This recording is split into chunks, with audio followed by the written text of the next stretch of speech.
You're now live. Have a good meeting. Thank you, Ashley. Good morning, everyone, and welcome to the October meeting of the Downtown Commission.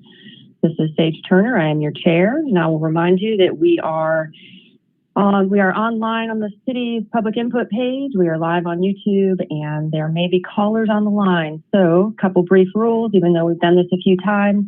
For the most part, we want to stay muted unless speaking or having questions, and kind of keep background noise to a minimum.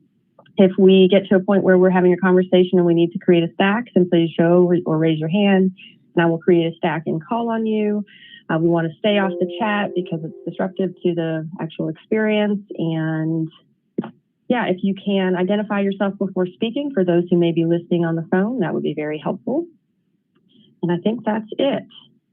Okay, so let's start with a roll call. I'm going to call your name. If everyone could unmute right now as I call your name, if you could just say here or present. All right, Andrew Fletcher, we're going alphabetical. Present.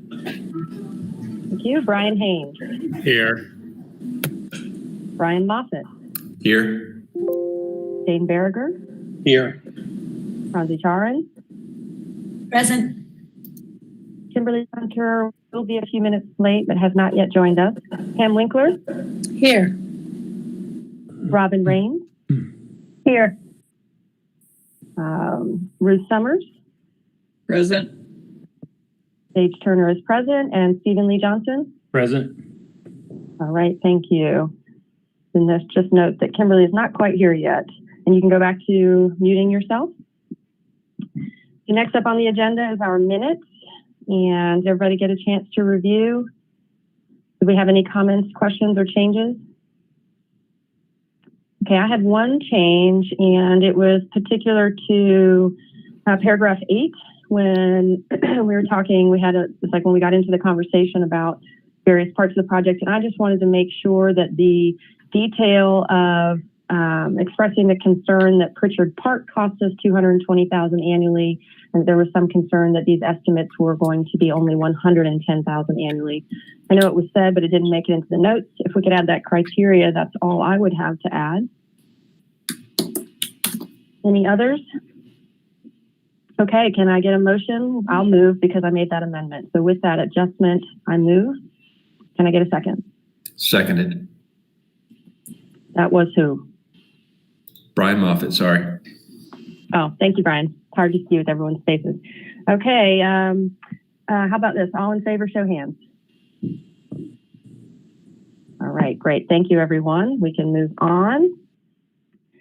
All right, next up on the agenda, we have new business and presentations, and we have a team here to go over Haywood and Page for what may be our last time. So I think, are we going to hear from staff first? Is that right? Yes, Steph? Chair. Thanks very much. This is Steph Munsendahl. I'm with the Planning and Urban Design Department.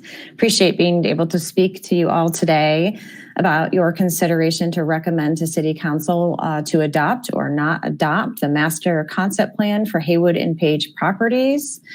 And I just wanted to go over what the process, some kind of nuts and bolts staff stuff, like process from here, and also what a reminder of some key issues regarding this plan and whether or not it should be adopted. So yes, you heard this plan on 9/11, an overview of the plan, and Planning and Zoning heard this plan on Wednesday. They did unanimously vote to recommend to City Council that it be adopted.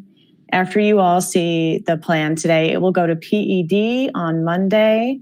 The PED members include Councilwoman Julie Mayfield, Councilwoman Gwen Whistler, and also the newest council person, Antoinette Mosley. And the staff report for that is live if you want to take a look at it. I'm actually going to go over some of the elements from that staff report with you. Just to note that when you think about this plan, which is a master concept plan, it is a long-term planning document, and that is how the city views its adoption and how it will be used moving forward as a guide for the public's benefit. That means that today what the Downtown Commission is looking at is not a site plan like they normally would for design review. if they are not necessarily voting, or they're not voting to have this exact, as you see it on a page, plan be reproduced in the future. But it serves as a guide to show what the community says that they would like to see here. And if the plan is adopted, note that it does not have an implementation plan attached to it. So that is something that staff would have to look at later on. And we will be recommending to PED that we come to them next year with any kind of implementation plan. And that is specifically to try to adjust to the current COVID-19 environment, the economic recession, and other issues that create such uncertainties for how we should be moving forward.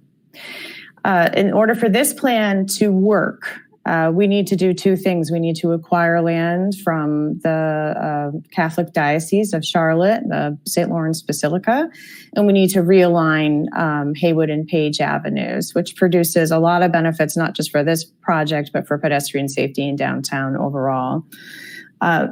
Probably the thing that the city will be focusing on first in order to make sure that we can secure a position if this plan is adopted is creating a memorandum of understanding with the Catholic Diocese regarding our intent to partner with them on the creation of this public-private partnership in New Plaza space. I wanted to talk just for a minute about the new building proposal. There is a location and footprint proposed on here, and just for to reiterate that this does not dictate the architecture or design details of the building in any way, shape, or form. There was a lot of questions at the Downtown Commission last month about the building, whether or not that should be residential or office, how if the retail could be local. And we wanted to just note for you that, yes, all of those are council questions and policy decisions that would be decided later on with the help of that Excel model tool. So, and lastly, while there appears to be generally very broad support for the plan, I did want to bring up that we have been speaking with some residents at 60 Haywood and one business owner at 60 Haywood. And these folks are really concerned about how the city might be able to maintain and care for the park in the future. And mostly what they're looking at is Pritchard Park, not any of our other parks. So it's Pritchard Park that keeps coming up. And I know you all are very familiar with the social issues that happen in and around this corridor of downtown with Pritchard Park. So I think that's worth talking about. And the other piece of their concern is that some of the residents at 60 Haywood would have their views to the Basilica blocked if this building were built. So those are the comments that I wanted to share with you today. And with that, business, I'd like to introduce the design team. We have Thomas Wolf. Thomas Wolf. I'm very Asheville-centric today. My heart is hard for Asheville. Yeah, I know. Well, close enough, Thomas. So Thomas Wolf, the owner of Nelson Bird Wolf and Brian Schindler here to help talk us through some of the financial elements and pieces of the design you may have questions about. Thank you. Thank you very much, Steph. As Brian is pulling the images up and sharing his screen with you, I just very brief introductory remarks. I know that I believe everyone has been walked through this slide deck, the design of the proposed changes at Haywood and Page properties. But I did want to just summarize our process once again, because I think it has been a process rooted at the intersection of listening and design excellence is our aspiration. And we built on the work of what is now the Vision and Implementation Committee. That group had done substantial work prior to our being hired. And we built squarely on that important work and appreciate that those volunteers agreed to continue to drive this process. So we have a great deal of continuity, even though we started technically this process a year ago. They've been at it for several years. And so we've been able to move I hope responsibly, by building on that work and continuing to have those voices shape the plan. We then added our own Nelson Bird Wolt's process of deep analysis of the culture and the ecology that shaped Asheville and this region, and have brought that analysis to bear on the design, and then added in substantial community input with public workshops, tours of the site, listening sessions, online surveys. So we've added in the voice of the community, and then we've added in a substantial financial analysis component. So we hope we are delivering to you something beautiful, something durable, maintainable, that is fiscally responsible and responsive to the voices of Asheville. So with that, I'll move through. I do not see Brian's screen. Brian, are you sharing? I am. Is anybody? Not sharing yet. Not sharing yet. No, we still see you. Try again. Sorry about that. You're such a nice guy. I thought you knew how to share. Oh my gosh. Do you guys see my screen now?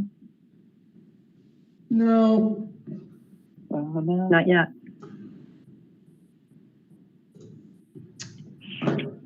It says I am sharing my screen. I will stop sharing. Does that change anything?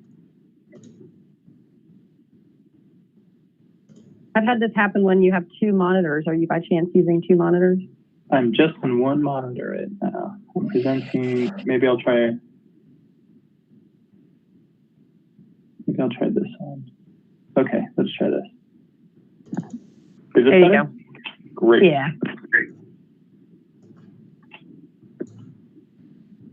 Okay. Sorry about that. Great. Thank you very much. We will advance because we really want to get to your questions. You're familiar with the entire team that's been involved and had input into this process. Next slide, please.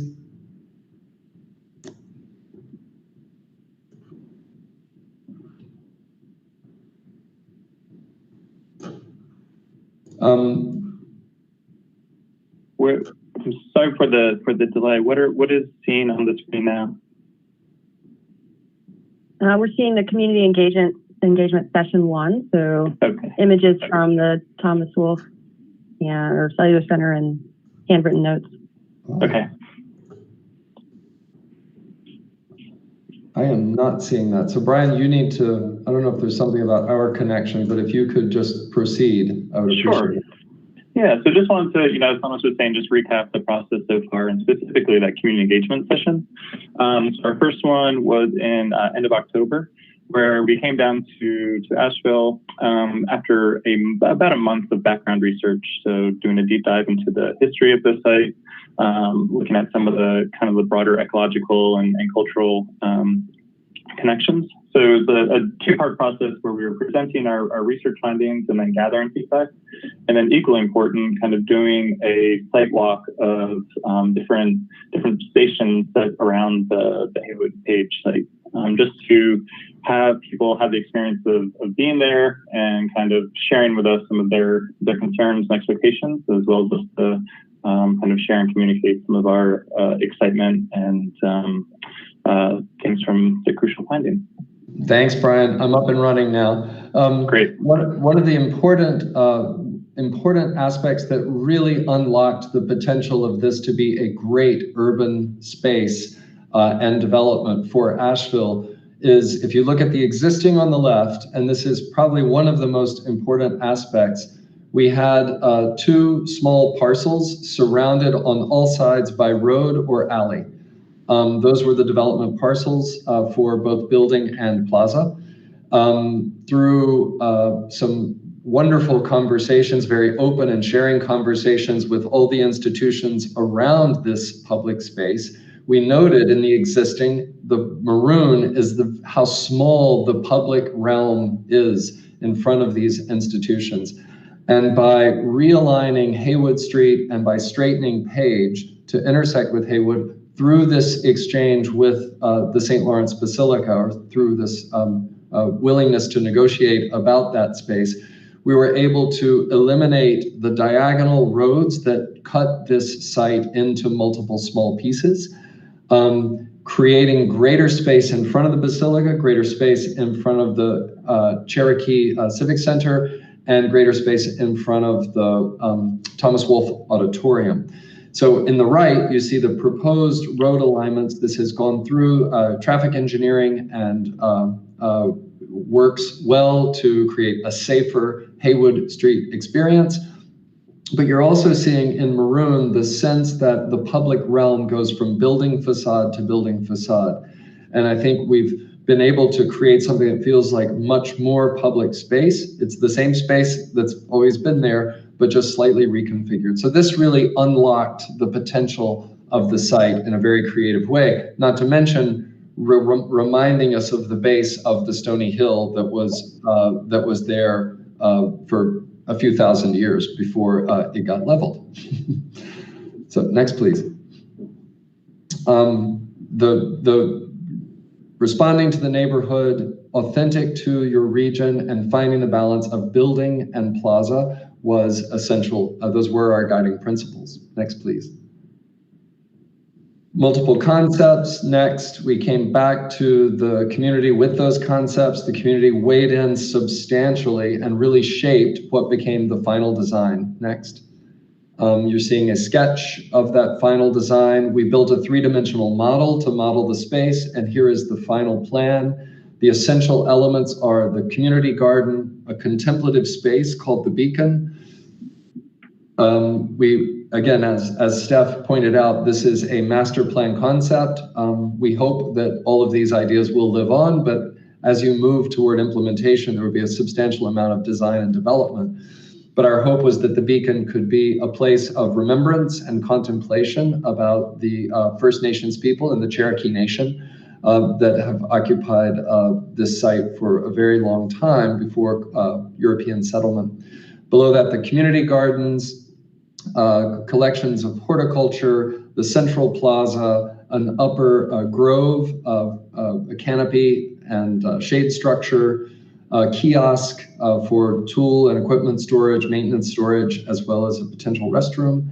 And then the building at the lower part of the site. I want to reiterate that the entire site is ADA compliant, American Disabilities Act compliant for people of all mobilities.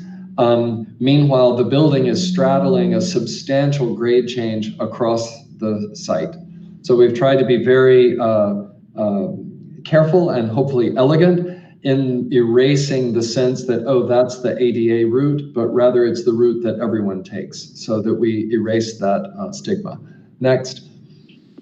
You have the three images that you're all quite familiar with of what the plaza and the scale and massing of the new building. We mapped an image onto it. I realize that's caused some kerfuffle and controversy, but when we had it as a big white box, it just looked like a toaster. So it's really much better, I think, to feel what the space could be, to have assigned it some materials and scale and proportion. Next.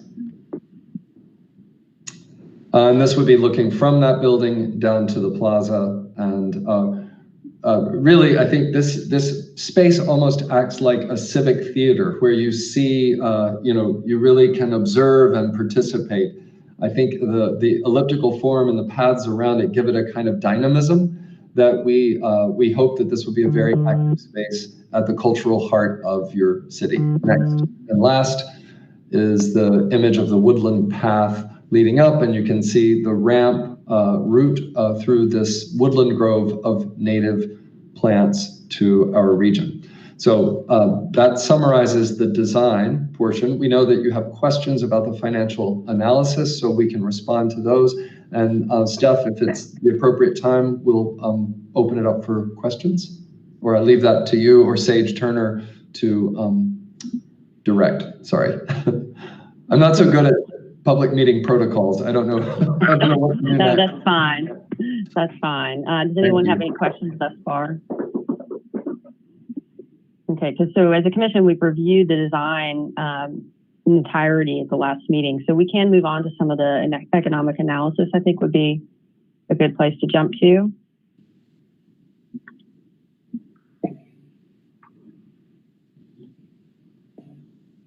Hello, Sage. Yes. So Jane? before Oh, we- I'm sorry. Did you have a question? My apologies. Go ahead. Yeah, so before we jump off of the design, I think we should talk about some of the Haywood Street residents and business issues, because they are directly related to the design rather than the economics of the project. And, the main things that they're concerned about, they don't want it turning into another homeless park like a lot of downtown residents feel that Pritchard Park has become. And, they're concerned about the shortcut to Page.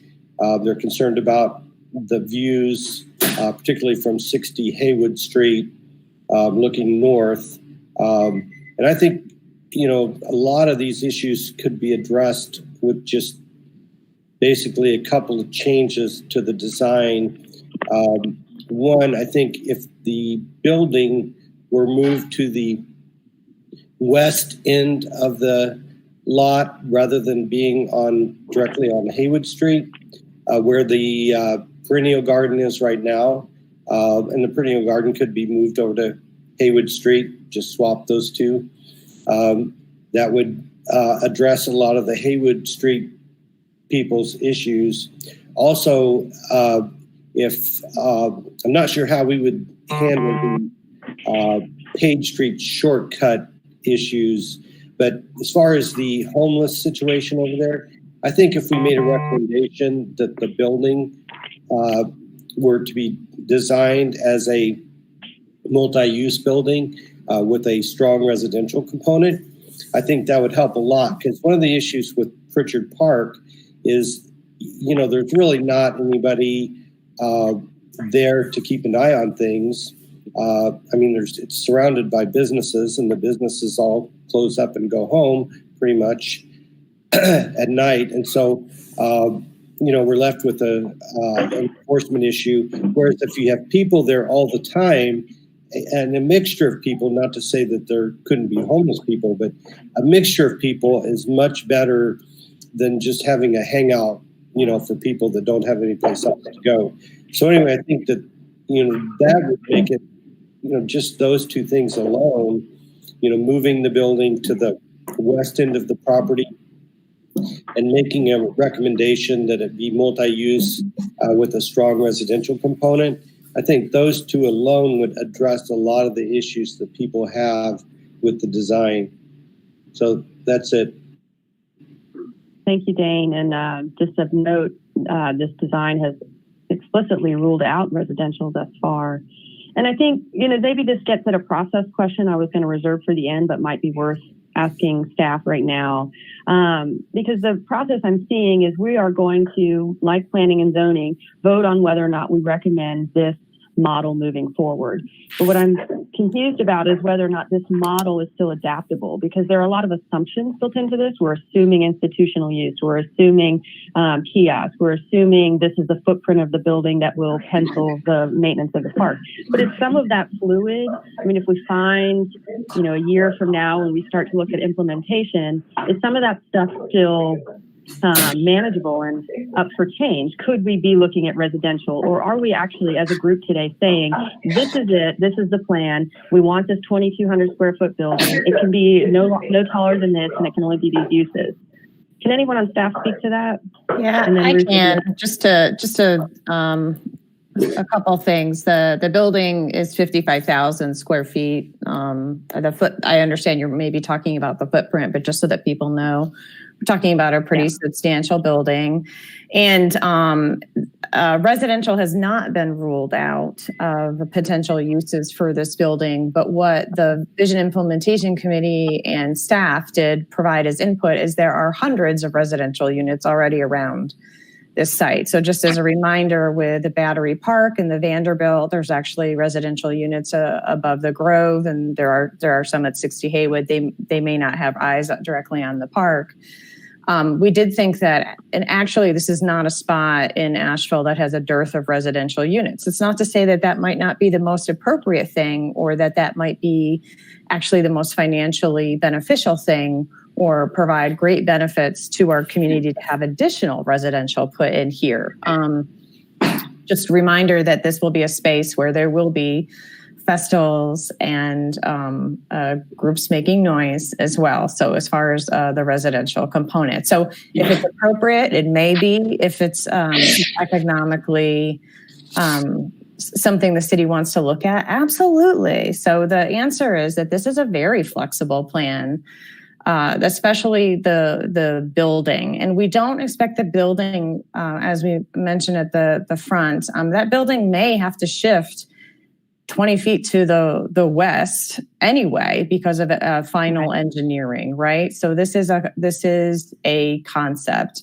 I do want to point out it might be helpful for Brian to explain in the design that the building is not all the way set up to the street on Haywood Street. It is set back from Haywood Street. Does that mean our own design will need a variance from our UDO? I would assume, Sage, that this would be adopted as a site plan, and that we would be doing some kind of conditional zoning. So I just want to make sure I heard you right, because I thought I heard you say 55,000 square feet of built environment, but that can't be right. It's right. That's right.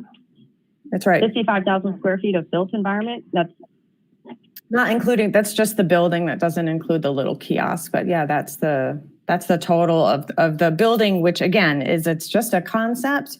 Something I like to explain to people is that this site is about 1.25 acres, and about 0.25 acres of that site on the southern side is dedicated to the private component. So about 1/5. But what we've done to try to blend that mix of uses is really rely on verticality. So that provides the economic return the city needs to help support this park. And it also provides that density of uses. And so the mix of uses is kind of what the eyes on the park would be.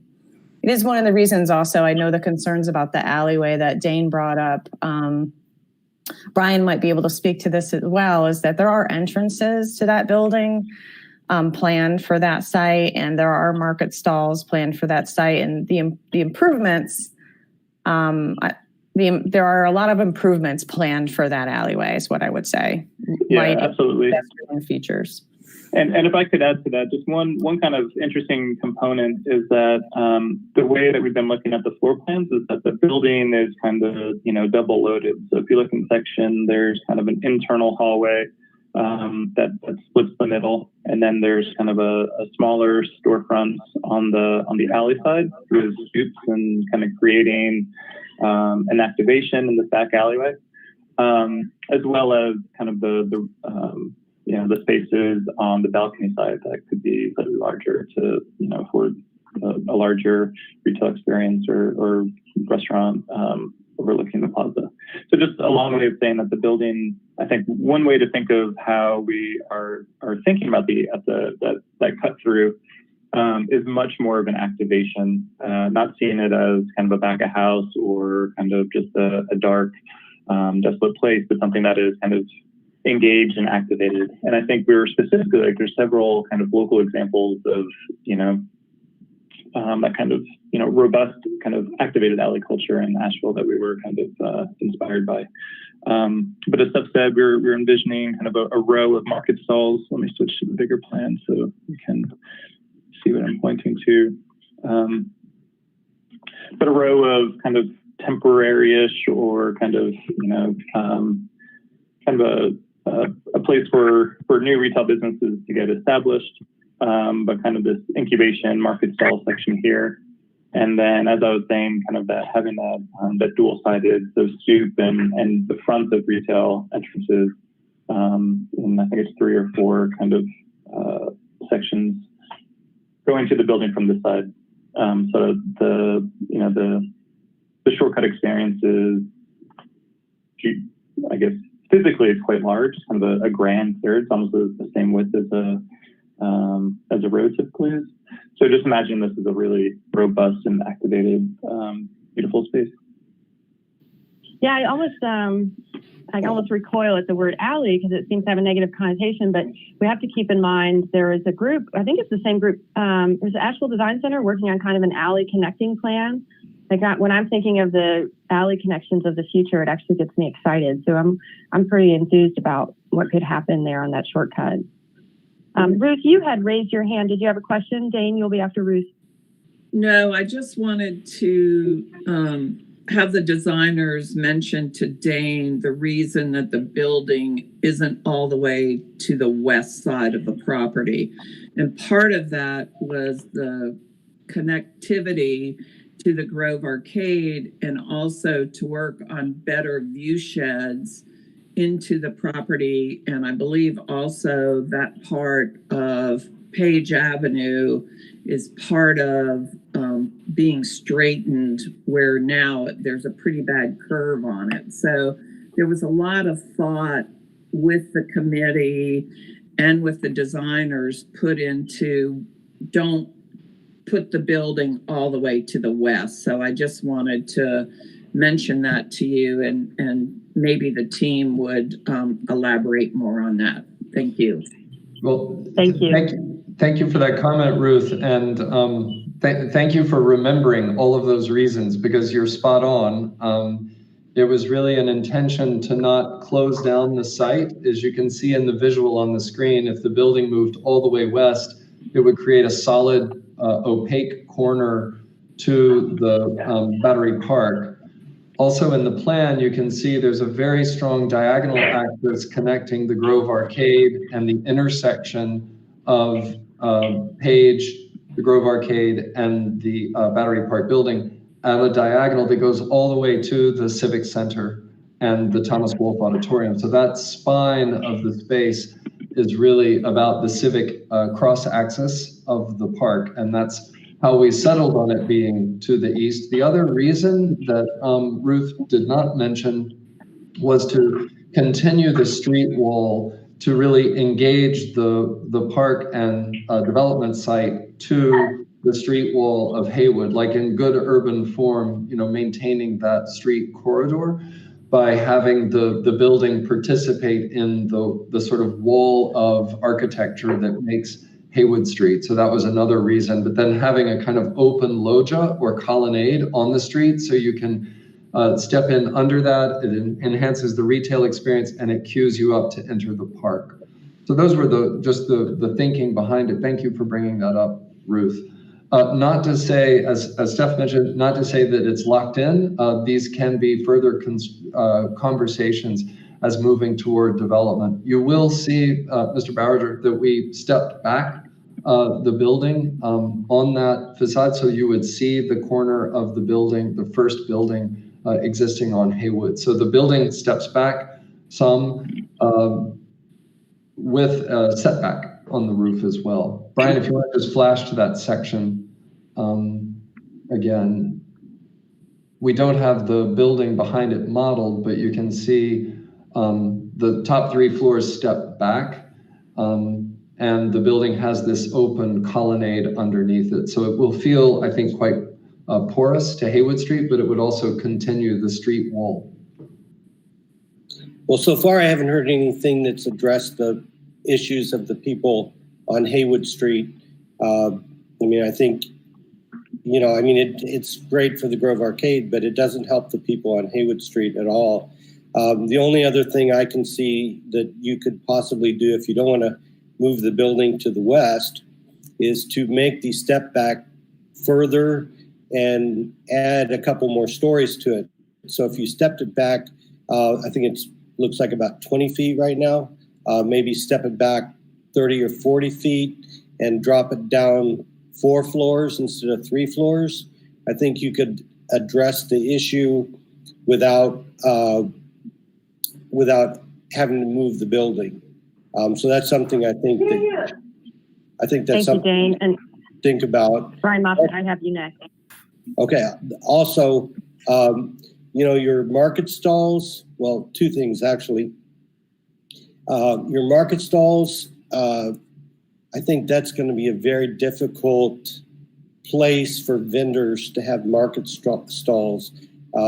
It's kind of off of the main street. People kind of tend to get to the library or the center and then turn around and go back down Haywood Street. And I don't see a lot of traffic coming from the Grove Arcade people and then turn around and go back Murray Park and the other way. In fact, even Ruth can confirm this west side less traffic than the east side. So you have to be patterns of how people are downtown, and install group of market stalls in a place doesn't necessarily mean people are going to go there, because you have to pay attention to the pedestrian traffic flows. Also, there is a work group that's been working. This is the Asheville Design Center that's been working on some of the alleyways that we have downtown. Like, for example, Carolina Street, or what's actually Carolina Lane, behind our building is one that they've been working on, and that's headed by Chris Juliet. So I would definitely recommend that you include Chris in the discussion, because I'm really afraid that the Page Street shortcut with an 8-story building on one side, and there's buildings on the other side, although part of it is a parking lot, but it may not remain a parking lot. That's going to end up being a valley, and valleys are bad. And there's no activation on the north side of the street that I can see. I mean, you have a little green strip, but really there's nothing that would attract people to go down that shortcut unless, it is literally just a shortcut. And I use it quite frequently, but, if you really want to make that into an active throughway, I think you need to put some more design effort into that. Anyway, that's all I have. Thank you, Dane. Brian Moffitt is next, and I just want to highlight something. Since we review so many projects, I'm finding it really interesting that we are critiquing the one that we're designing in the way that, and actually encouraging it not to meet our UDO, which is interesting. Brian, go ahead. I was going to address that. I actually would prefer to move the building up closer to Haywood. I don't agree with pushing it back. We have pretty good design principles for maintaining the street wall. And I also don't think we should hold the project hostage to about 6 or 7 apartments. We don't do urban design that way. And as best I know, there's not a conservation easement or a view shed easement for those existing apartments for a 2 or 3 story building across a public space like this. I think maintaining a good design principles for view sheds, for circulation are more important than maintaining a couple of people's views. That's just not generally how we do urban design. Would also say that I saw in the comments that there were some folks talking about that they weren't invited to the process. This has been an open process, and there's been a number of people involved in it for a long period of time. So I just say that if they didn't get a chance to speak, they probably weren't paying attention. And I'll leave it there. Thank you, Brian. Okay, go ahead, Stephen Lee. Thank you. Let me get mine. Just a couple of points to tag along with what Brian was just saying. I completely agree. I did want to add that, in terms of traffic walking by this, I think, in another 2 years, there's going to be over 500 hotel rooms that I see a lot of traffic walking down Haywood from those hotel rooms towards Haywood Street. And I think that there's a lot of traffic that's through there. I think that the view shed that focuses on the opportunities between the Civic Center and the Grove Arcade is paramount in this situation. And I think it's extremely important that the southwestern entry into the park as shown as you're leaving from the Grove Arcade is extremely important. I think Brian brought up a really good point about the 6+ apartments that had the concern. That's not how we do urban design. And I honestly, this is in the central business district. And I think that there are alleys that do have tall buildings on either side. And I think that it can be, in a final design process, it can be done in a way that is engaging and is very interesting and unique. So those are my comments. Andrew, is that your hand I see up? Okay, go ahead.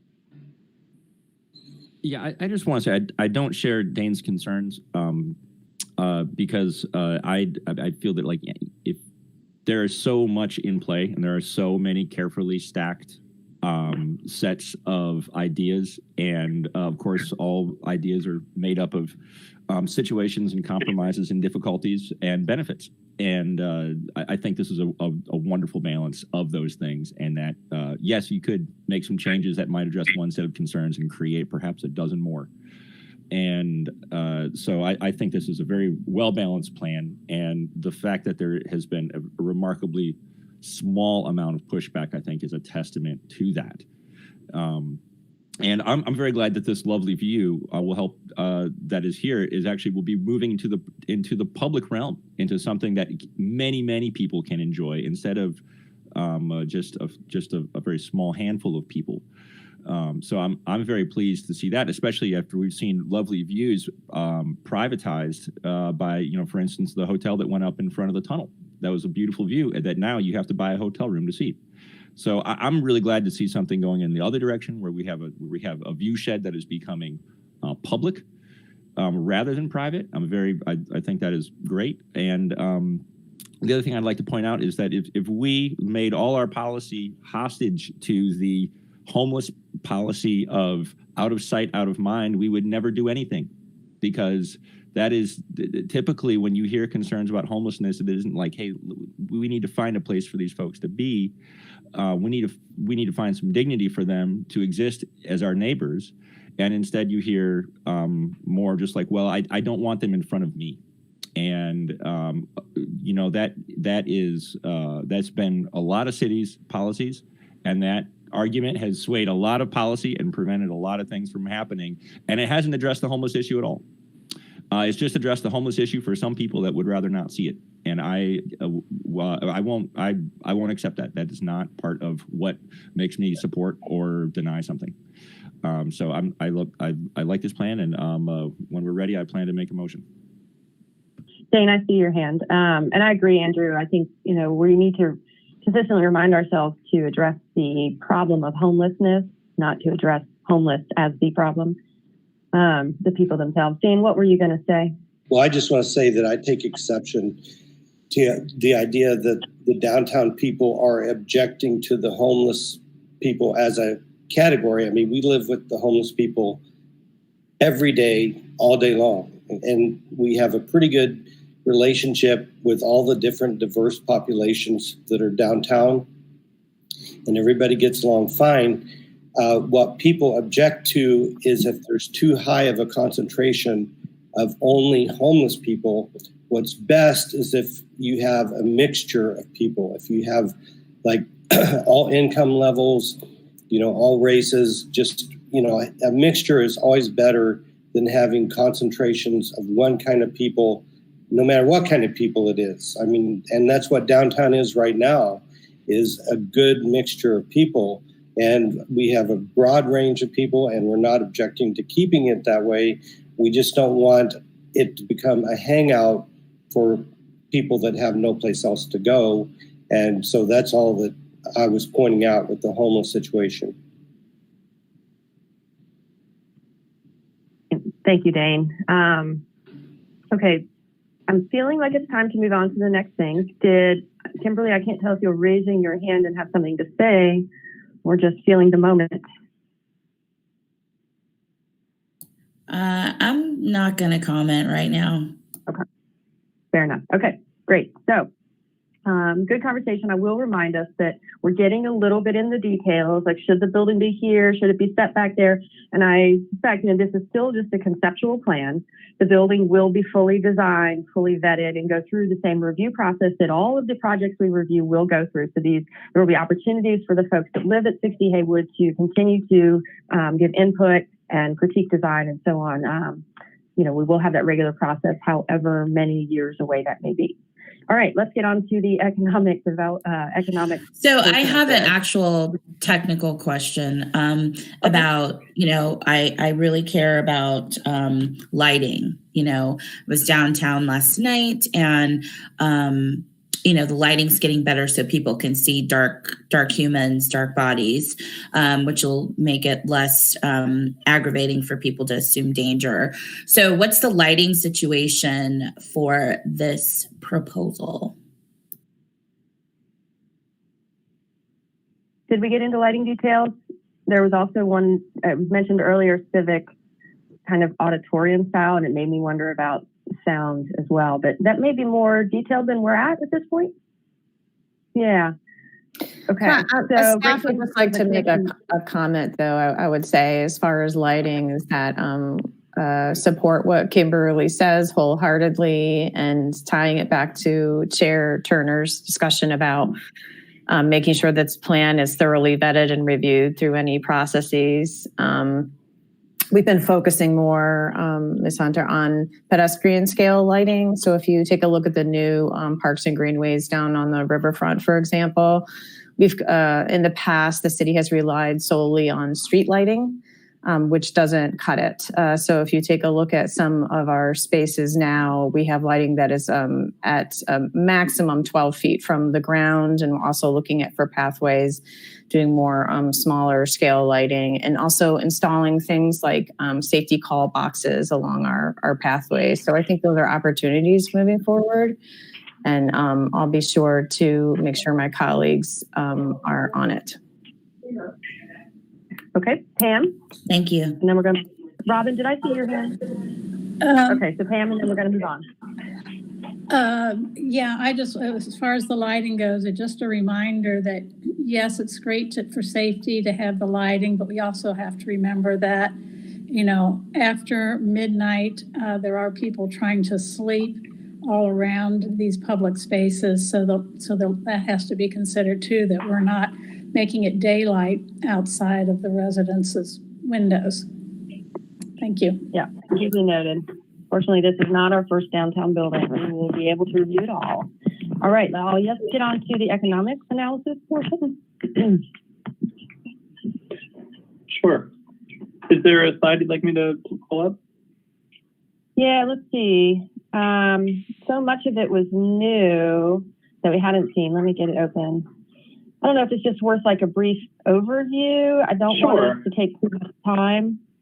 Yeah, so I think one thing, kind of going back to one of your earlier comments, was just to reiterate that we're not prescribing. I think the last time we presented to you, we showed the building section as kind of the preferred. I think the label on the side was preferred building scenario, and that's kind of overstating the what it is. And basically, what the financial piece is this tool that allows us to kind of further the design discussion. And all of these are fluid in terms of, how many floors of office or artist space or retail. And those are all kind of robust debates to be had. And the hope is that, our deliverable at this point is the dynamic Excel model that you can, as the city and community, continue to update to both kind of accurately reflect the current economic conditions with the model assumptions. And maybe this is a good one to speak to, but those assumptions are fluid. Things like rent, development costs, kind of the nuts and bolts of what developers are thinking of. We're clearly in a different place right now with COVID, and we're certainly going to be a different place in a year and 2 years and 3 years out. So just knowing that as a tool, you can constantly adapt those inputs, so you're making your decisions based on the best, most current financial assumptions. So that's the tool itself, and then you think of kind of the inputs that you're feeding into it, and these are the things like building footprint and height and program mix. So when there's discussions like we just had, where it's like, what does it look like if we kind of shorten the footprint and make it a little taller? Those are the types of inputs you can experiment with. You can similarly say, let's do a test where we imagine this fully as a residential tower, or what does this look like if it's fully, any scenario. So that's the adaptability.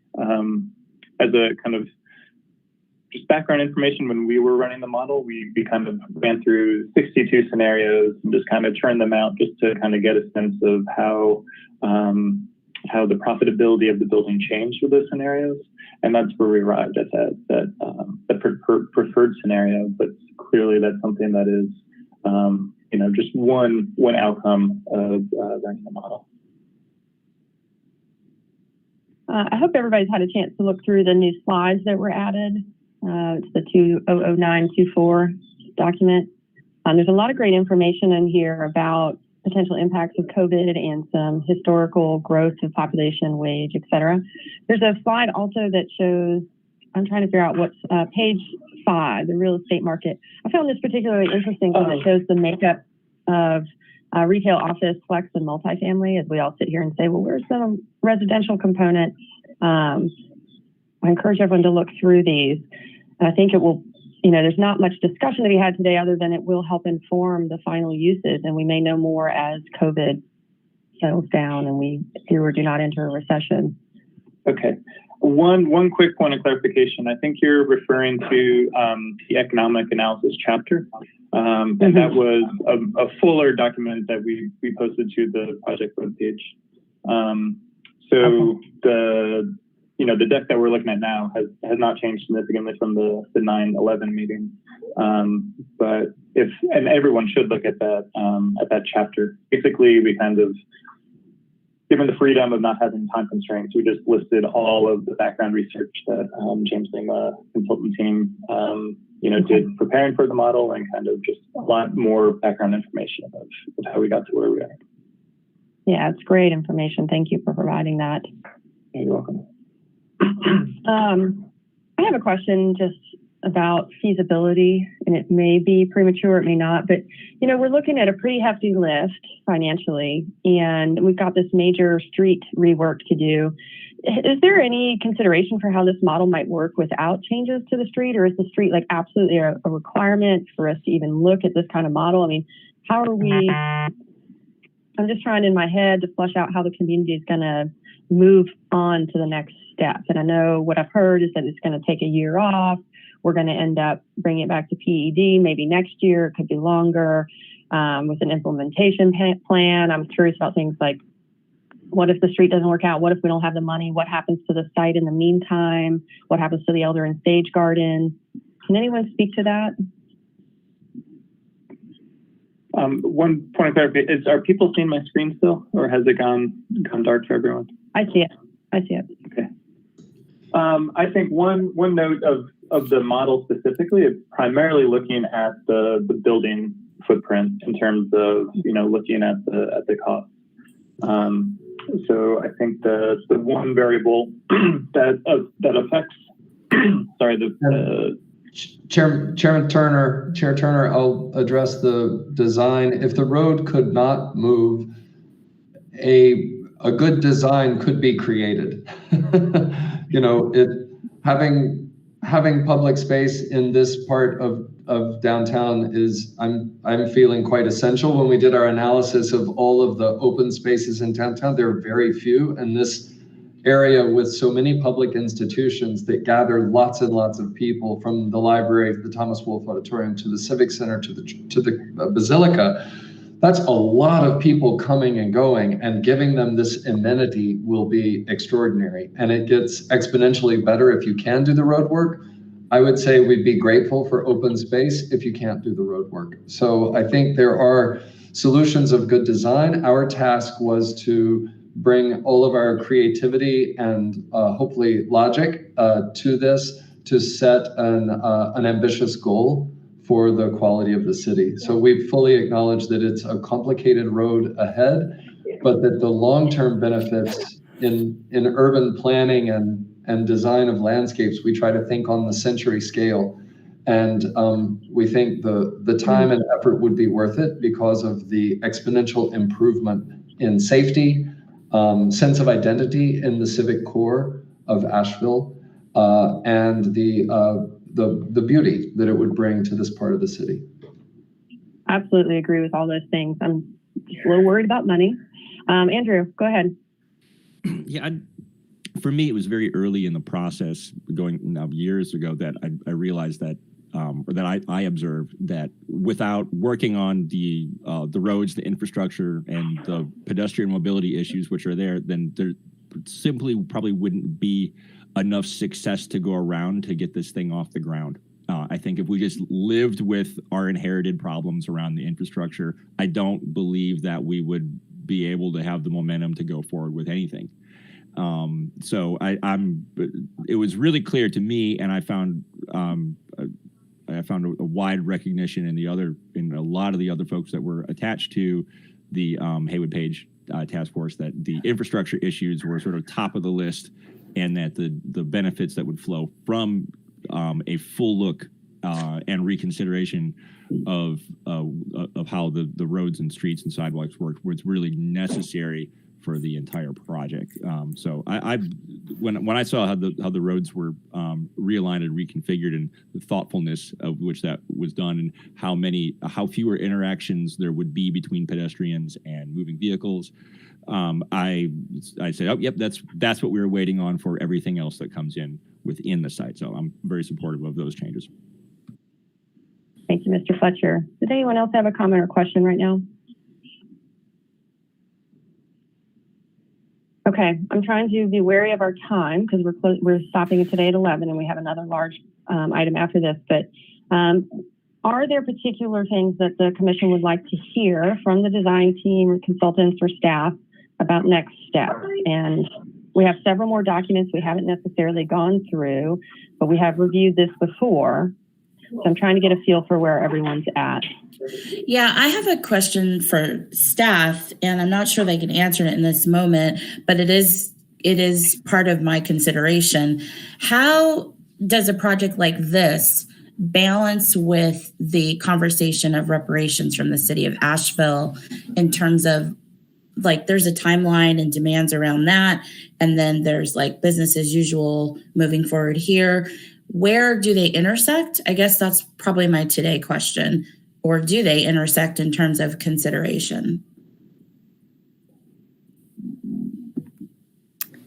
What I'll say to you is that we're having those conversations. I think it's interesting, even Chair Turner mentioned this in one of her forums, is that there's a potential to think about how we could embed our conversation about reparations into every decision we make, or at least at bottom line, embed equity into every decision that we make.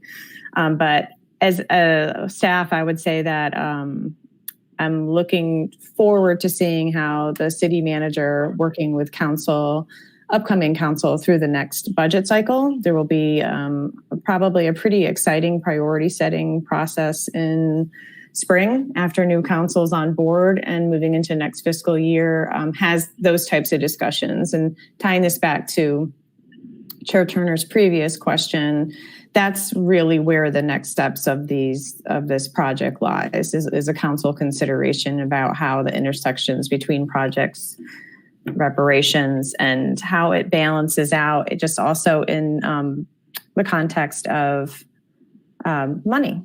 Right? Are we going to spend money on X, or are we going to spend money on Y? So not all of our funds come from the same places. So for instance, the road project, it would be something that we would be looking at early on. Most of you know that our capital project funding development process relies heavily on working with the French Broad River MPO. And we also look to the TDA's TPDF process, which are both very constrained about what those funds can be used for.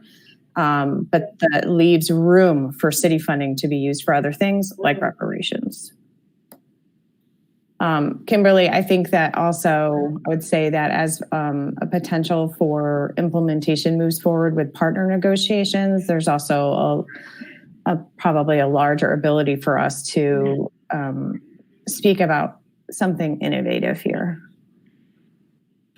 Yeah, thanks. I think that's where I'm stuck is, it's just, this is a great looking project, but there's so many things missing in terms of how we talk about moving forward as a city. And it just really feels disparate. I'm like, what are we doing? Because it's a little jarring for me to think about, okay, this is business as usual. We're looking at plans, we're looking at economic impact, and we have this larger responsibility for integration. So I say that with respect for everyone's time in working in this project. At the same time, I have pause for creating further schisms that don't involve high level considerations. Yep, that's definitely important. I appreciate you saying that. And I want us to also remember, this is a model, it's a concept, and in any given real estate or built environment, there are opportunities for different types of funding or different ways to execute it. I mean, this is a building that could be condoized and floors sold to create funds to do other things. As I understand it, the model right now is being presented that this built environment will be a ground lease, that others will build these buildings on top of land that the city continues to own, and that the leasing from that land will be used to offset the cost of approximately $110,000 a year to maintain the gardens. But, it doesn't have to be that way. And I'm hopeful that some of that stuff is fluid and can be the engaging conversation we need as we try and prioritize which things to focus on and throw money at, basically. Yeah, great question, Kimberly. Thanks for bringing that full circle. Dane, I see you. When you raise it once, I can see you. You don't have to. Okay, great. Thank you. Yeah, I have to agree with Kimberly. I think that, we do need to address the equity issue with all of our projects. And the other, primary goal that we have for the Downtown Commission is bringing more residents downtown. So I'm going to go back to the idea that this needs to be residential. And I'll just give you a little anecdote from, I live on Broadway Street, and we have a really good mixture of, retail, including restaurants and entertainment venues and offices and residential, of course. And of all of those, the residential is not going down. In fact, it's going up. The retail is doing the best that they can. The restaurants are adapting. Of course, a lot of the entertainment venues are closed for now, but they don't seem to be leaving. Of all of those different uses, the offices are the ones that are closed and do not show any signs of opening back up. So when you look at the economic situation for downtown, I don't think you're going to see a huge demand for office space in downtown. That's just my opinion. But what you do see as an increased need for residential, particularly affordable housing. So I would suggest that anybody going forward with this project have conversations with both public interest projects and mountain housing to see how we can increase the residential use of this tract of land and also make it more equitable at the same time. And the only way I can see doing that is through some kind of affordable housing project. Anyway, that's my opinion. Thank you, Dane. Any other questions or comments? I want to try and get us to a motion. Andrew, did you have your hand up? Go ahead. Yeah, I just want to address Commissioner Hunter. I greatly appreciate the need for reparations. I am wary of this. 68 Haywood has been a controversial thing for some people. Reparations is a controversial thing. If you put the two together, I'm afraid that you might damage both causes greatly by the overlapping controversies. And we might not get forward momentum in the political sphere because of that. There's some low-hanging fruit out there on city-owned land for reparations in historically Black neighborhoods that were greatly affected by urban renewal. I really want to see those projects come before Downtown Commission on their way to City Council first. There's a lot of city-owned land on Eagle Street that is just begging to be returned. And I really want to see those things come back before we potentially damage the conversation around 68 Haywood and reparations by trying to have them in the same conversation. I think it's going to take, I appreciate your comments as always, Commissioner Fletcher. I think from when you're not in a position of advantage and many things have been taken and stripped for to give to the advantage of other people, land, opportunity, jobs, businesses, all the things that happen. At some point, my opinion is that in order to get back to collective integrity, we have to merge things together because it's a larger conversation, and it becomes easy to keep compartmentalizing situations, conversations, low-hanging fruit for the advancement of some while continuing to cause other people to wait for solutions that never come. And that is, with all due respect, I offer a kind retort to what you just said. At the same time, somebody has to decide to put them together so that solutions can emerge, how uncomfortable they may begin, but emerge so that all people can win and we can solve these for good, basically. So I always appreciate that kind and thoughtful. Thank you. Any other questions, comments? Okay, it's been years in the making, and I think we are ready for a motion. I know two folks on our commission have been a part of the task force and the vision implementation group. I'm not sure what the proper name is, and I wanted to offer either one of y'all the chance to make a motion in this long effort that you have been working on. Yeah, thank you, Chair Turner. I would be happy to make the motion. I would respectfully request Ruth to second, because the two of us have had a long history on this site, and I'm sure, Ruth, that you're just as pleased as I am for it to come before us here and move on up the food chain. So let me go.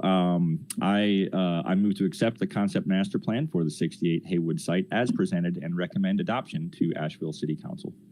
Second. Okay, time for discussion. I'm in support of the motion overall. My dog's going to start barking, of course. Sorry about that. But I personally would love a little more teeth in the motion, and I'll just float this idea. We don't have to all gravitate to it, but I had started typing and thinking about something like moving to accept the master plan concept for the 68 Haywood site, recognizing the model is meant to be fluid. The design and use of the structure are subject to change, that there are significant design and funding variables left unknown, but yet the model of a mixed-use project with a lens of economic feasibility that addresses both built environment and open space is one that we support. I got a little in the weeds with it. We don't have to go there, but that's kind of where I was feeling. I would think, there's a... Yeah, I Well, think it's not really a motion. It's a potential amendment, so we're still in the discussion. Okay, well, I just think that, I'm afraid of this thing being locked in as this is the design. And I think there's still a lot of work that needs to be done. It's a great concept. I would definitely support the concept. But as a design, I think there's more work that needs to be done. So that's why I like your amendment, Sage. Well, and I think we have a role and a responsibility too. There's two things, actually. We still need to have the public comment. There were some written comments. Thank you, Dana, for that reminder. But also, I think there's a significant level of concern in the community for this process and this site because it has been going on for so long. So I think the more detail we can provide and what the commission is supportive of might be helpful, because this is a long document. I don't know that every community member is picking up and reading everything and absorbing it all. So they may just be looking, or council may just be looking at what we support, and the idea that this is fluid, can still change with a lot of variables, but this is the concept. It has a building, has green space, all that is something I would feel more comfortable with personally. Any others?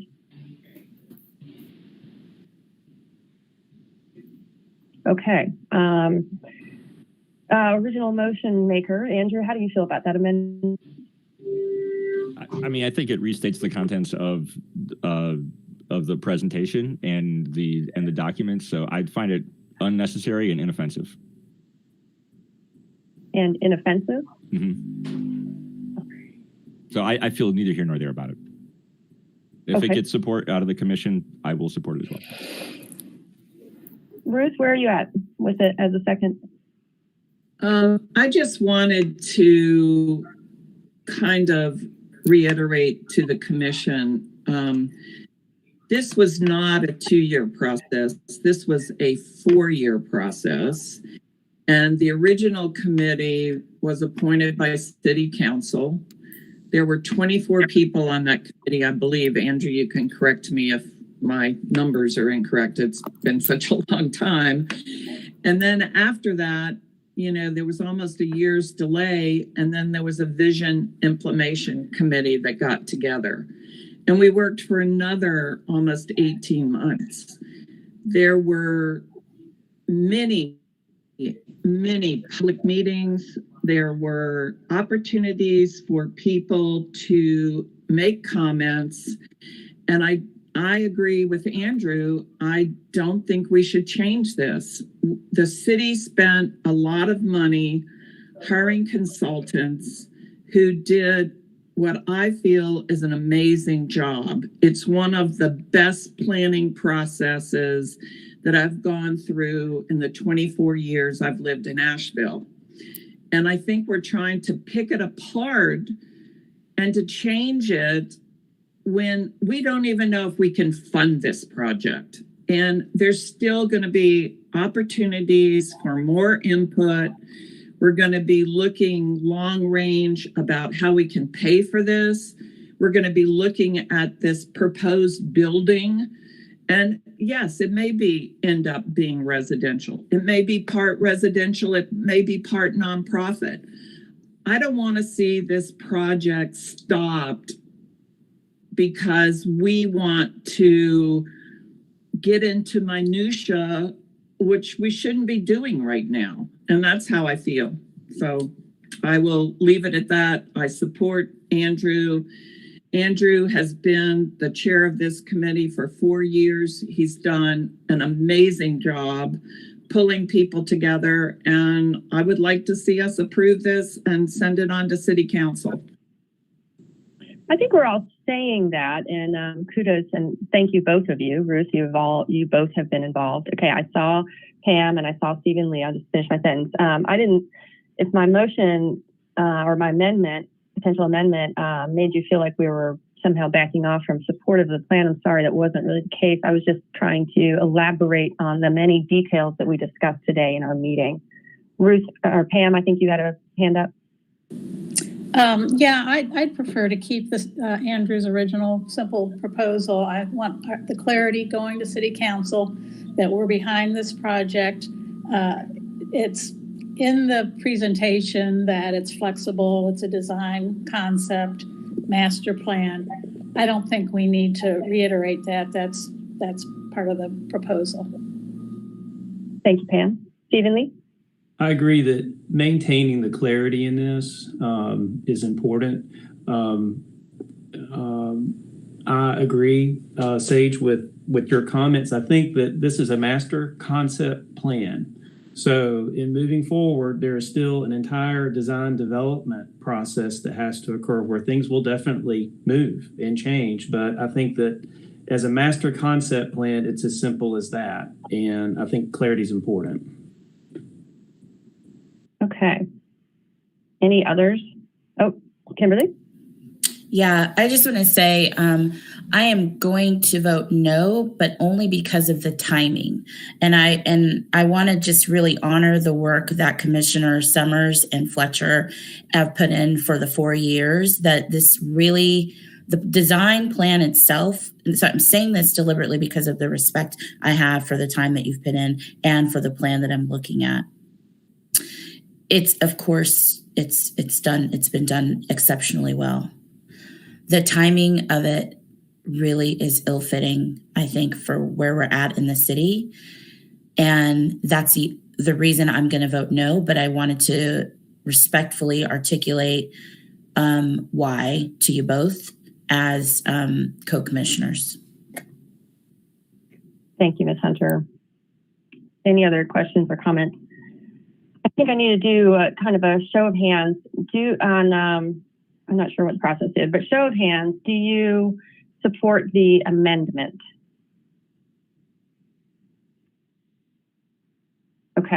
Oh, shoot, guys, you're getting close. I think I saw 4.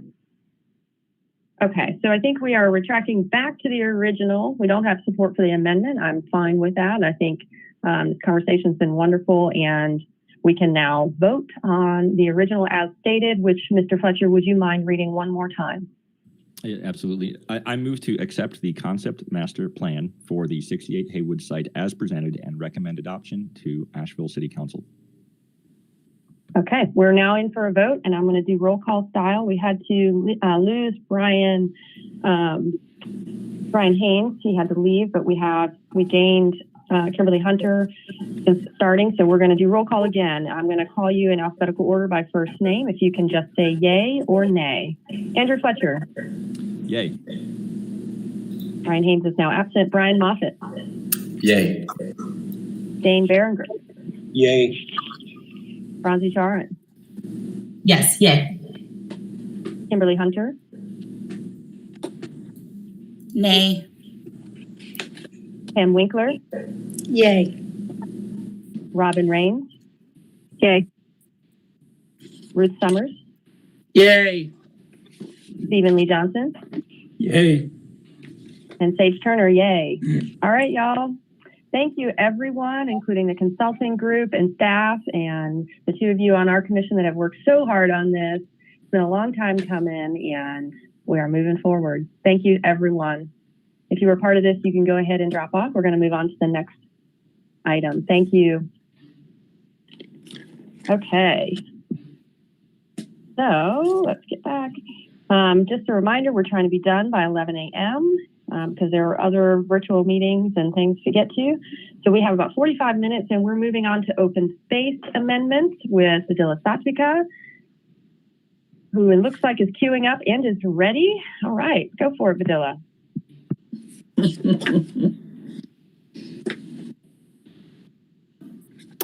All right. My name is Vidila Satvika with Planning and Urban Design, and Shannon Tuck is on the line too. I'll try to be quick. So first of all, just to give you a brief overview, we have been working on regulations to update the city's open space regulations. We've been working on this actually for almost 2 years, believe it or not. And it's coming to you now in an interesting way because it was requested actually to come to you through the Urban Forestry Commission. So we'll get into that a little bit later, but let me just sort of, I'm not managing the slides. If we can go to the next slide, please. I think you all know what open space, the regulations are generally, but maybe not because actually they're not required in downtown. This is the definition in the UDO for open space. And, you know, I just want to highlight that it has to do both with creating, seeking to create places for habitat and environment, but it also is about sociability and places for people. And in that context, the current ordinance sort of fails a little bit. I'll also say that this regulation isn't the only thing that provides open space. We have setbacks that require buildings to be away from the property lines that naturally creates open space. We also have landscape standards that require, you know, the placement of shrubs and trees that effectively create open space. Next slide, please.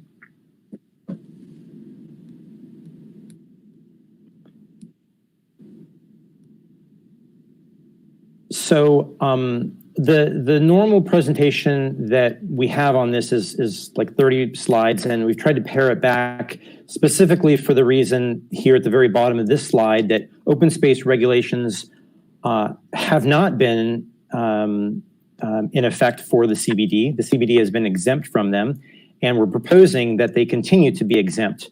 But we are here to give you a summary because the Urban Forestry Commission wanted us to have you to weigh in. Regulations recently have changed for tree preservation in downtown, so we want to give you at least the chance to weigh in and to give us your thoughts. So the three key changes that we're proposing, the first one is about tiering the amount of open space required depending on your parcel. Basically, what we found in the last couple of years is that we adjusted regulations to allow for more infill development, but our open space regulations, because of the way they're written, go against infill development and make it difficult to build. So we've adjusted the standards, and I'll go into them in a minute, to allow for smaller lots to accommodate infill, which was a problem. Another thing where we have an incentive to allow for open space to go down, so that high quality open spaces don't have to provide as much open space. And we've created a really integrated a creative way to capture more stormwater on large sites. And I can go into those if you want some more details, but we may not have to. Next slide. And the idea is that the open spaces that will be created citywide will be used by people. They can be beautiful. They can have trees and plants and be lush, and to meet various city goals. Next slide. So this is, I think I just have one example here. This shows you a proposal in actually West Asheville, where the building, the blue building on the top of this slide is existing, and they're proposing this lower building on the bottom that's a 12-unit building. Under our current regulations, the addition of that building would require 34% of the parcel to be open space. So the shaded area is what they would have to provide for open space. And you can see that just wouldn't it would make this project not feasible.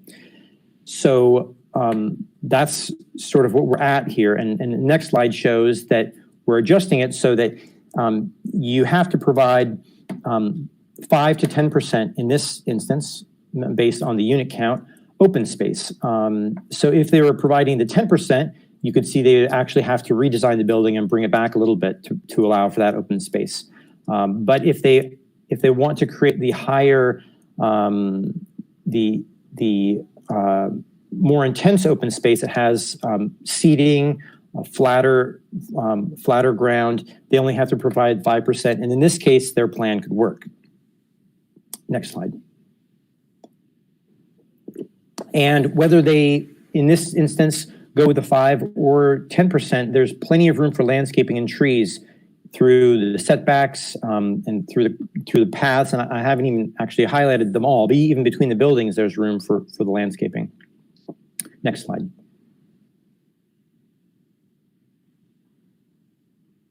So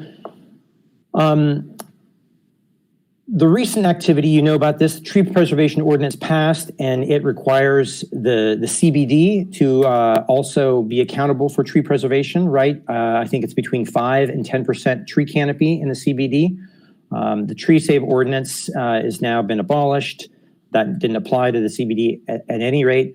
And so the Urban Forestry Commission requested that we come here to you to get your thoughts to see if you know, we need to reassess open space for downtown and require it, or to gather any other feedback that you might have. And I realize I've gone through this really quickly, and we can talk about the details, but I thought we should start more generally, you know, before diving in. Thank you. I appreciate that, Vidila, because I was a little confused when I saw this, because I knew that downtown was exempt and we really only have say over downtown. So the question is really, should we as a downtown commission start considering whether or not open space needs to be updated for downtown? That's really what the underlying ask is. That's right. And our opinion is that it shouldn't. And this slide highlights that. We believe that the CBD is about denser development. And if we required more open space, we would be increasing the cost of development, increasing the cost of housing on top of, you know, the recent changes with the tree preservation ordinance that have, you know, a lot of benefits they will bring, but they will also increase the costs to development. So we think we should continue exempting CBD. Andrew? Yeah, so I'd like to know that this open space in these, as proposed here, is really about private open space that could be regulated by private parties who own that open space. And I don't really think that's necessarily the right direction for downtown open space anyway. So I'm pretty comfortable with maintaining public space in the public realm, open space in the public realm, in downtown, especially in downtown, and highlighting the need for that, rather than asking open space to be on private land where access can be restricted and that type of thing. That's just my general inclination with downtown, is like keep open space public. Thank you, Dane. Yeah, I totally agree with Andrew. I think what we need is more public open space in downtown, and we want to encourage infill development as much as possible on private land. Stephen Lee. You're muted, Stephen Lee. This addresses kind of the same concerns I have with the tree preservation ordinance. I do think I agree with the two comments before me, but we need to continue to exempt the CBD from the open space requirements. Otherwise, the ability to develop additional affordable housing downtown continues to be eroded. Yeah, I'll add that, we have a tendency to deal with the projects and problems that are in front of us right now without looking 20 or 50 years out. And that is a luxury that we have right now because we are still a smaller city. But as we grow and have significant population growth in the next 20 years in particular, people need to land somewhere. Buildings need to land somewhere. If we start regulating open space in the central business district, then the pressure to have more buildings and more infill in the neighborhoods will happen. I mean, we have to remember that there's a hole. So I appreciate the Urban Forestry Commission suggesting that we discuss this. I personally don't feel that it's something we should change right now and would need a lot more discussion if it were something we were trying to put on the table. I'm also curious to hear from Vidila what the process is for this this proposal moving forward, where it goes from here, because I have other concerns about the proposal itself, and I would like to know where to take them. Mm-hmm. So we are on target to go to City Council actually at the end of this month. We are going back to AHAC. I don't know if you recall, but we presented to AHAC a year ago and got support from them. You know, if there are specific comments that you catch and you want us to bring to council, you know, please let us know. We've already gone to P&Z twice and got support from the Planning and Zoning Commission. The 27th of October is the council. And this is the last meeting before that. The only other meeting that this will be reviewed at. We will go to AHAC again, I think next week. And we're going to the Asheville area riverfront. AHAC is actually moving to November. Okay. I will take this up privately with you rather than spend the commission's time, and I'll reach out to you directly. Okay. Any other questions or comments from the commission about whether or not we want to start talking about open space as a downtown item again? Andrew, is that your hand? Something about the light I'm having a hard time seeing. Okay. Go ahead. Yeah, you know, I think that the hardest vote I've had as a downtown commissioner has been one where you had two competing public goods, you know, one of which is affordable housing and the other of which is open space and tree preservation.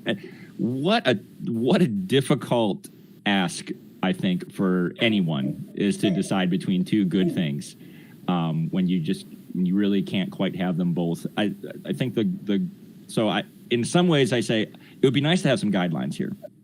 But in other ways, I say actually having the flexibility and asking us as a commission to use our wisdom rather than just enforce a set of guidelines is more appropriate in this case. So I'm happy to continue to consider these things in an ad hoc, open space ad hoc basis, as with the acknowledgement that it is a priority to maintain excellent public space for us. Okay. Kimberly? Yeah, well stated. I guess my question is, Videla, what we have been in discussions prior to this about incentivizing when people have privately owned property, a point system that would allow them, if they did environmental things or what have you. There was how does this overlay? Is that a great solution for not implementing open space within the CBD? Because I personally agree with everyone who's spoken already, but I'm also trying to elevate other components that have been in discussion to say, like, is this one of those layered options that folks could opt into to receive better, I don't know, incentives on the build side? I have no idea. No, that's a good point. So we've been talking about community benefits through the hotel moratorium and integrating a point system so that in the case of hotels, they would have to achieve a certain number of points based on the size of hotel and its location in order to get by right approval. And a lot of those options include things like affordable housing, green building, and there are points for creating public open space like a plaza in front of the hotel, because that can be viewed as a public benefit. At this point, the idea of community benefits as part of the development process has only really been discussed for hotels. There's some, I think some general thoughts that we should expand that to other projects, larger projects, all projects, and it would have that open space component to it. Thank you. I saw Pam's hand. Yeah, I agree that we need, to keep our downtown flexible for infill, et cetera. But I know there's also been a lot of public request and concern about the South Slope and needing some green public space or open space in the South Slope. So I hope there's some way to keeping that in mind as you go forward. I don't know the best way to go about that. But I do think that part of the Central Business District has been left out of a lot of this public open space. It's a great point, Pam. And I think that's what Andrew was getting at. That, and Andrew, I apologize if I'm misspeaking for you, but that the idea of public or open space in downtown would be public space, and that really what this proposal is discussing is the private development world, and would we require private development to provide open space? If I could jump in on this subject, one of the things that the Urban Forestry Commission was particularly interested in was a fee in lieu of open space.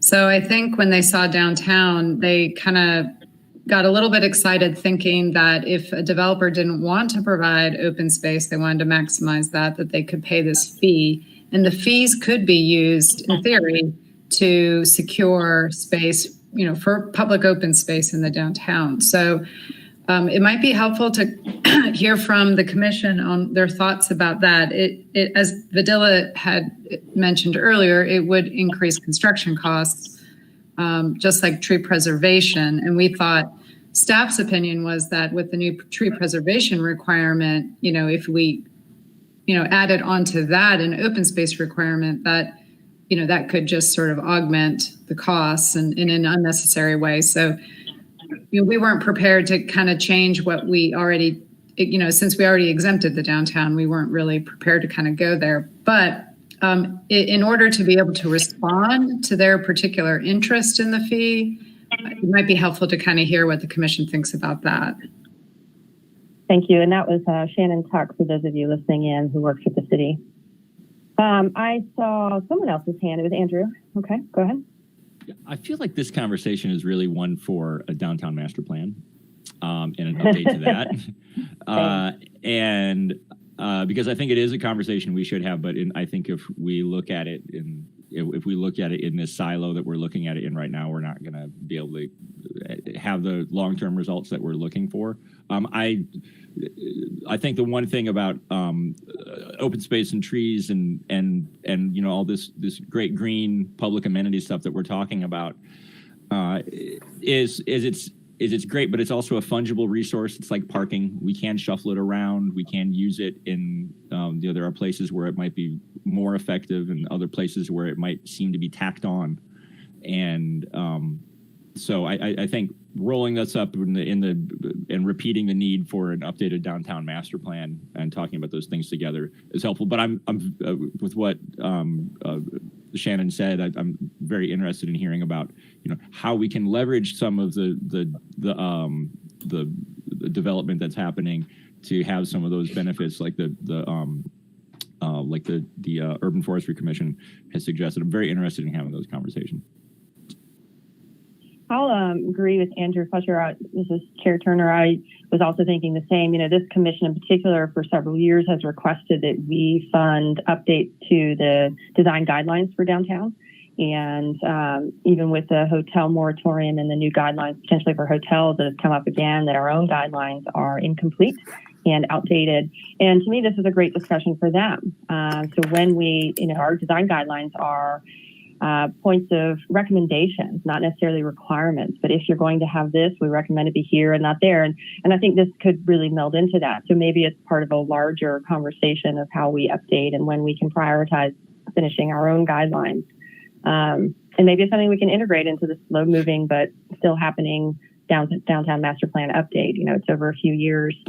As far as responding to the UFC's request, I agree with whoever just said, we're looking at this in a silo. I'm not sure that I'm prepared to make a motion today on whether or not we would start to look at large projects having an in lieu fee for not agreeing or meeting the requirements that don't exist already. So it seems a little cart before the horse. Dane, go ahead.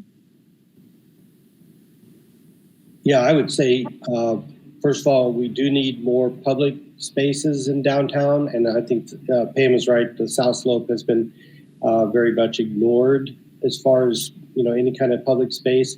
Although we do have potential for a park there at Collier Street. So that's still a possibility.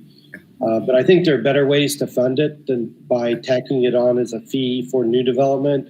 I think a bid, although it was rejected once, that may come back again, and that's a better way of funding it than, penalizing new development, which we do want new development, particularly infill development.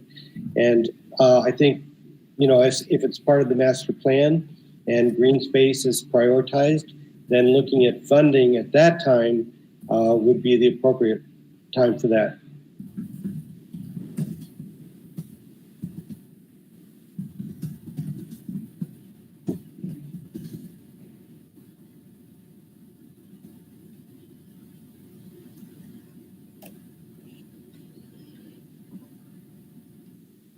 I'm so sorry.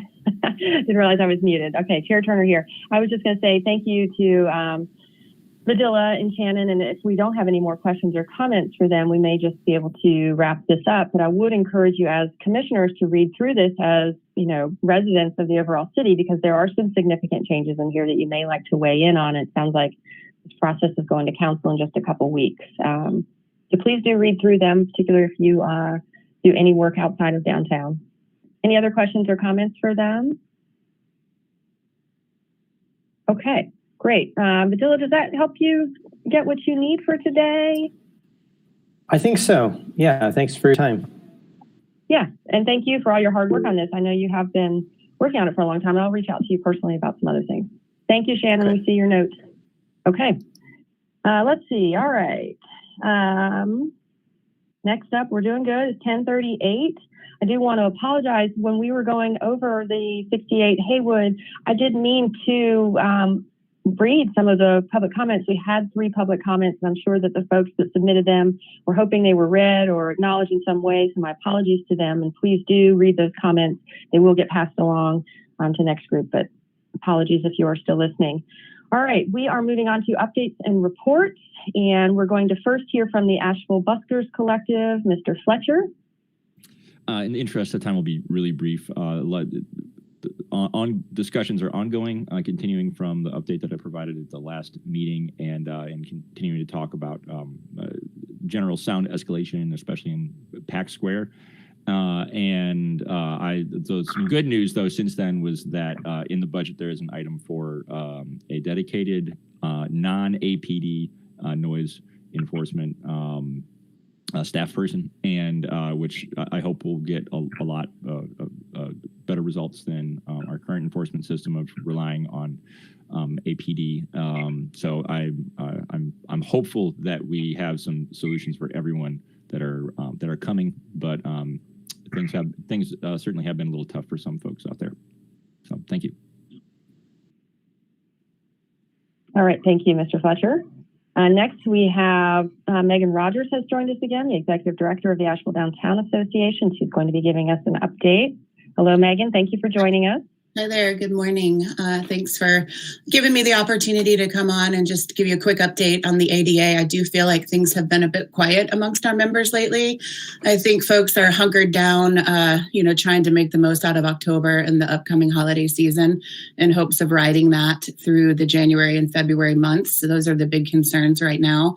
You guys might have seen that I did officially cancel the holiday parade this week. So that kind of hurt. I will say it was, it's been 74 years, or this would have been the 74th year of the parade. And it's been in all kinds of weather, including last year's really cold, freezing rain. So that was a tough call. We went through all kinds of options on what we could do, smaller parades, but with mass gathering limitations still at 50, and just the really impossible task of enforcing people's behavior. It just became really,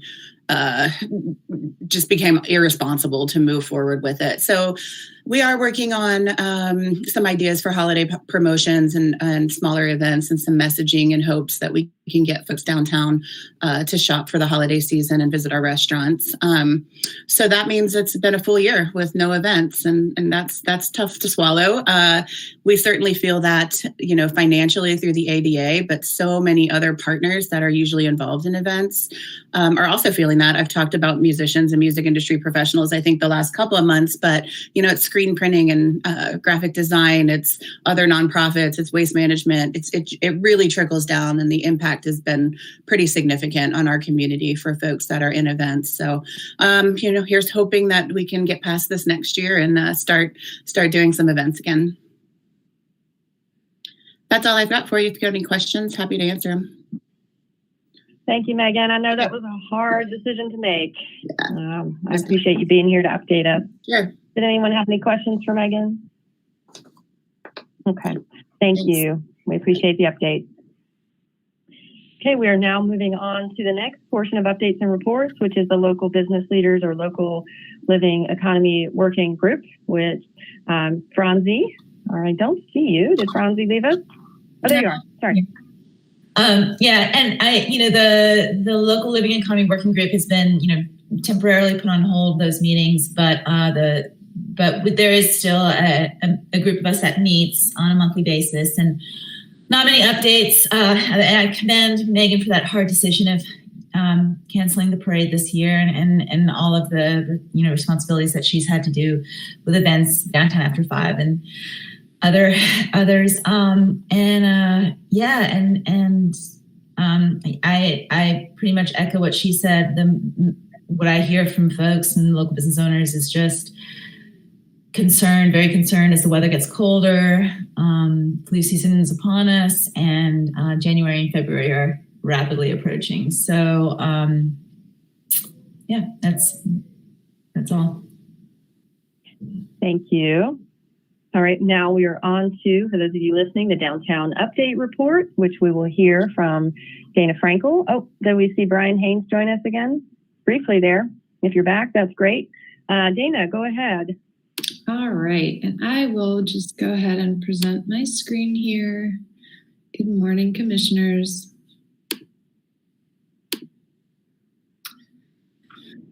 Okay, so I have some updates to the hotel development study process, and I've put these dates in here in the report.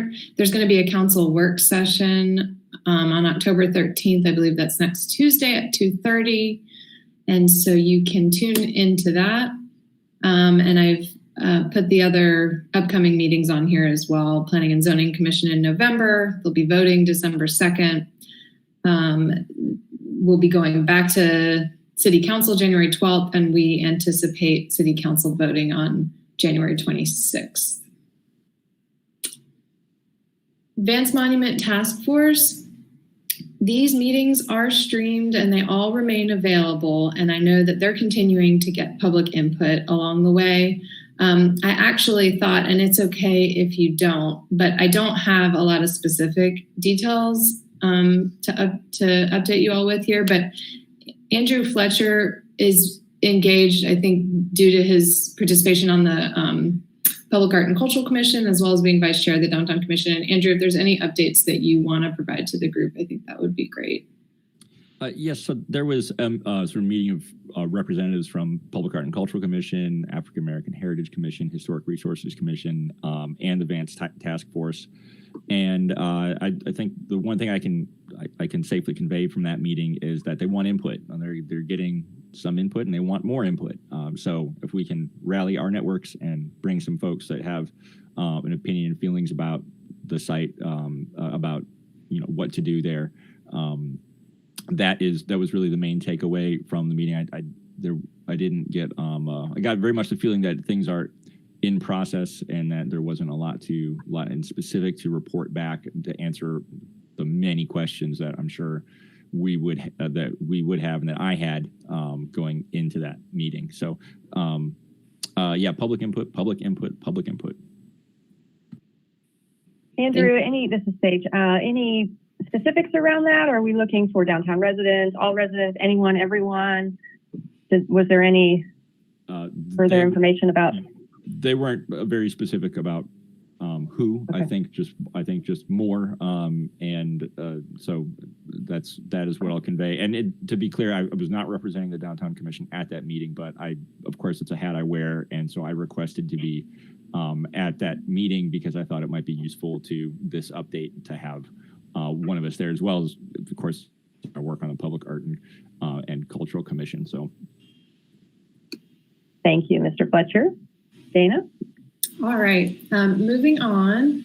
Haywood Streetscape construction is continuing, and we had hoped to finish the project up at the end of September. We are scheduled to finish all of the sidewalk work up by the end of day today. And moving forward, the main work to be done is milling and paving of the roadway. And so we did a few weeks ago, knowing that we were going to be a little bit behind schedule, we polled all of the businesses on Haywood Street to see how they wanted us to proceed moving forward, if they wanted us to take a pause and continue back up after the busy season in October, if they wanted us to take Fridays off during October, or if they wanted us to keep pushing ahead as quickly as we could. And a majority of businesses wanted us to just continue moving forward as quickly as possible. So we're doing that, and we're looking into ways to extend some hours a little bit later, potentially looking at some things that could be done during evening hours and really trying to get through this as quick as possible. So we do expect the project to be fully completed by early to mid-November. Dane. Yeah, go ahead. Yeah, I just want to say that I think it looks great. I think the city's done a great job with managing the project. It's terrific aesthetically. I appreciate it from a safety point of view, but also, the physical structure up there, the infrastructure was badly in need of improvement. We managed the Castagna building, which is the building between Malaprops and the library. And, we always had problems with water infiltration. And I think, in working with the construction company, we've got a much better situation there, handling that and hopefully preventing, further water infiltration. So just kudos to the city for the way this has been handled. Great. Thank you for sharing that. I know it's been disruptive. I know it's been tough. And, every day and every week we're trying to address little issues and concerns. And just a shout out to the Downtown Association too, which has provided business promotional signage and banners, and they're going to be installing decals. I think they're aiming to do it today, just to encourage, now that the sidewalks will be done, to continue to encourage pedestrians to keep walking and visit and support these businesses. So shout out to them. Pam, I saw your hand. I was just going to add that what great fortune, at least, we have had for the city to be able to rally and speed up during the pandemic.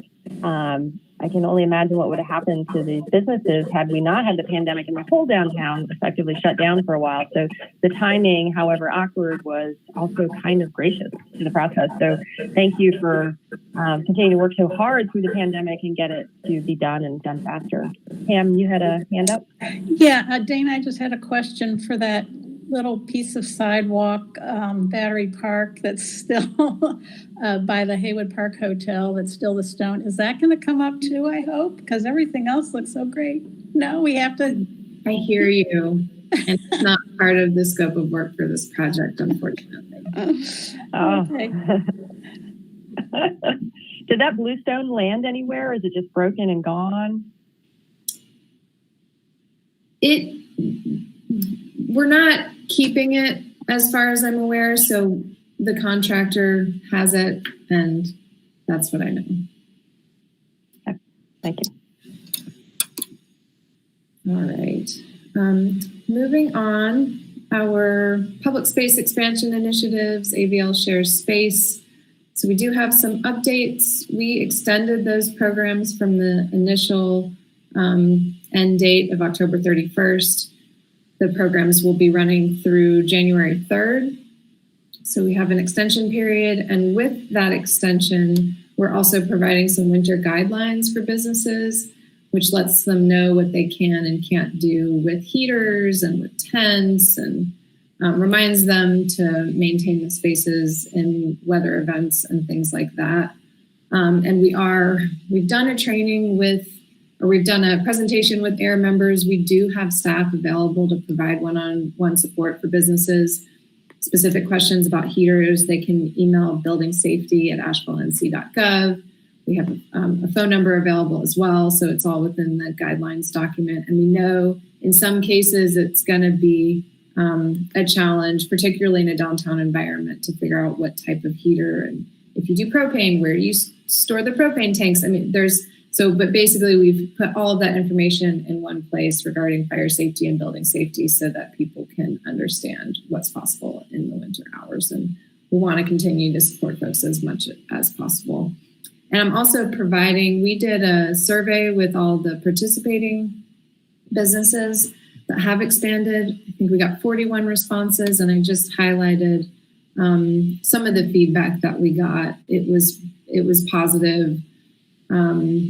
87% of participating businesses reported that they've been able to rehire or hire staff since they were able to expand outdoors. And you can just take a look at a couple of these points. But generally, all of the businesses that responded were interested in continuing to have seating out after October 31st. Most of those businesses did say that they would need some additional winter accommodations to be successful. And so we, as quickly as we could, work to get those winter guidelines together.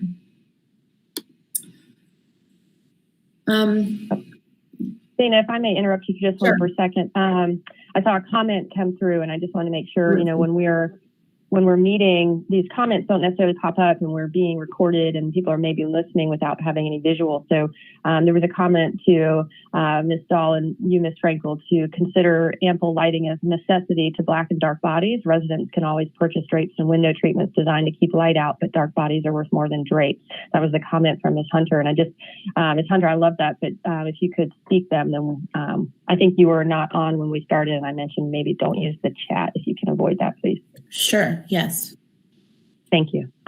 Thanks for that comment. We provided lighting guidelines as part of that winter guidelines document as well. There are some limitations in terms of what restaurants or businesses will be able to do in a temporary fashion, but thank you for the important point generally about lighting, particularly as it gets darker earlier during this time. And I love that you surveyed folks and that there were no negative responses. I mean, this coming from those of us that work on the local living economy group, the subcommittee for this commission, have been doing the downtown census. We've done it a few times, and always it has been parking. We need more parking.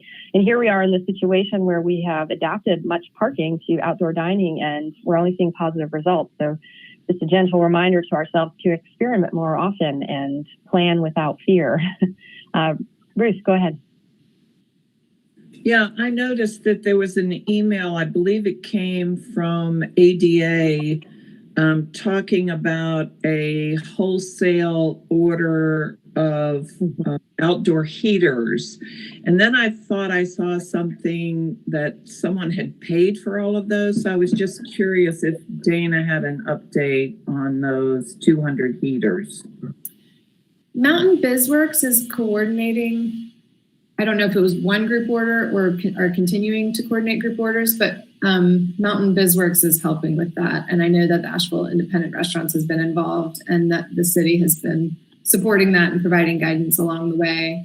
So I don't have those details to share at this moment, but I bet Mountain BizWorks or AIR would be able to provide those. It was a great decision. It was a collective purchasing because these heaters are in high demand and will probably be unavailable due to supply. And I appreciated that opportunity. I'm not sure, I guess Mountain BizWorks organized, but I did see it spread throughout the community. As far as I know, you can still order them. Okay, what's up next? Okay, a reminder on the upcoming racial equity trainings, provided the remaining dates here in the document, and you have those links, and hopefully most or all of you have taken those sessions. Has anyone not done the racial equity training? If you don't want to show your hand, okay, but I really want us all. Sometimes I wonder if these should be requirements to be on boards and committees, but it would be great. You know, we are reviewing a lot of pivotal things for downtown, which is really what we consider the neighborhood of the entire city. You know, it's everyone's backyard. And as a review body for major projects, some of the stuff we go through, I think it's a necessity that we all at least take these trainings. Go ahead, Ms. Hunter. Yeah, I've taken racial equity training for probably the last 10 years, and I'm taking it again. So just to model it, no matter what body you house, it's something that can be done again and again and again. I agree, especially with the way that the built environment has driven so many race issues. So, okay, keep going, Ms. Frankel. Okay, City Hall and other city offices are reopening to the public on Monday. So I just want to let everybody know that. It'll be at a limited capacity, but if you need to visit staff, if you need to visit City Hall, those buildings will be open starting on Monday.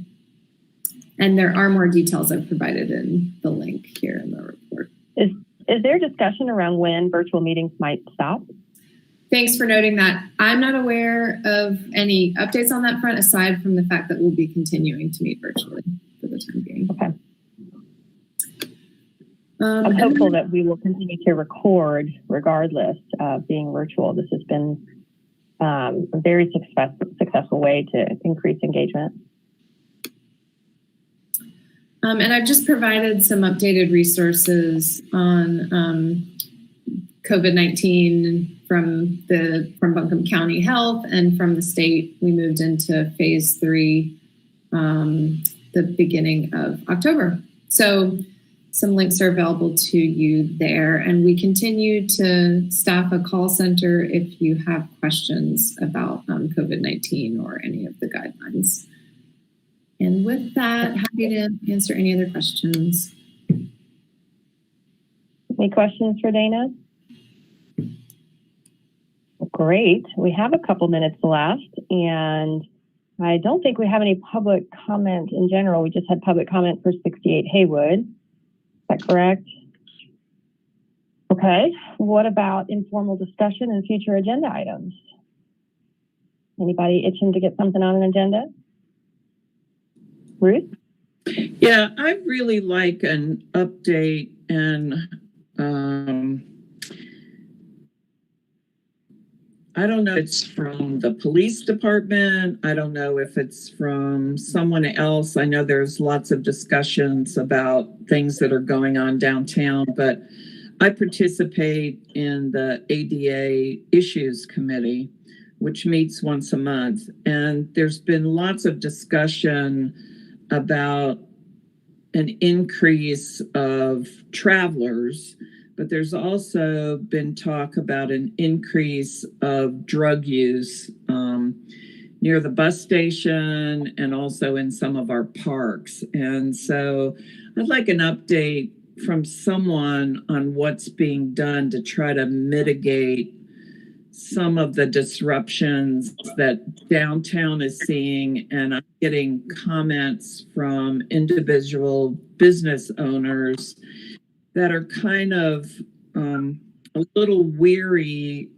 about some of the people that are visiting our community from the outside, not people that live here, but people that are coming here either on the bus or on the train or just, you know, I think that our downtown is changing. And I know when I drive downtown and walk downtown, I don't feel as safe as I used to. So I'd really like someone to address that.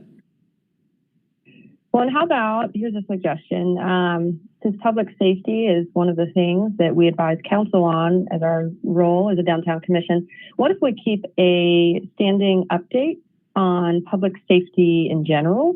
And that may mean that we have an officer sometimes updating us. It may mean that it's part of Dana's report, but that it at least speak to some of the changes in hiring levels or staffing levels, I guess is a better word, because we have so many resignations. And I think there is a larger movement that this is being reported to council because it is such a critical issue right now, but it would be nice for the downtown commission to have some regular updates.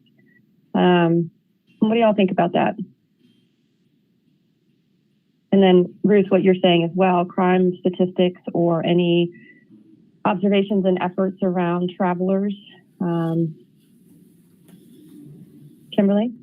Yeah, to unpack that, for me, I would love, and if we could add a component to what Ruth is saying, that includes, is there data points, is there history known for what happens socially, emotionally, economically to people on a mental health level, on a social health level, when topography, buildings, transportation routes, delays, whatever, are happening ongoingly in a particular community.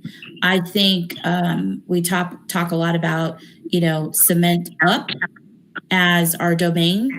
I think what impacts the domain and how people function within a community, city, building, streetscape is very much tied to the transient, ongoing nature of design and development. So I'd like to start to tie the two together if there's something in the earth for that, or create it or find it, or I'd rather not reinvent the wheel, but I imagine somebody's doing that somewhere. I like how you're focused on intersectionality today. Dane, I saw your hand, and then Mr. Fletcher. Yeah, I just wanted to say that I just sent out information to everybody about the supplemental heater program that Air and Mountain BizWorks have been working on. Okay, and I see that. So those of you listening, it's at www.co-operatewnc.org product page. So you should be able to get there and find it. Okay, Mr. Fletcher. Yeah, I wonder how much of the recent influx is due to the seasonal nature of Asheville being an in-between place climate. So, I mean, when people that live outdoors, obviously they don't want to live outdoors where it's cold. And that I think that there's a seasonal sort of shift of people that are passing through here. I wonder how much of what we're seeing downtown is part of that, and Asheville is being a waypoint. Or are we seeing Asheville as a destination instead of a place like Florida, or what? Any sense of that?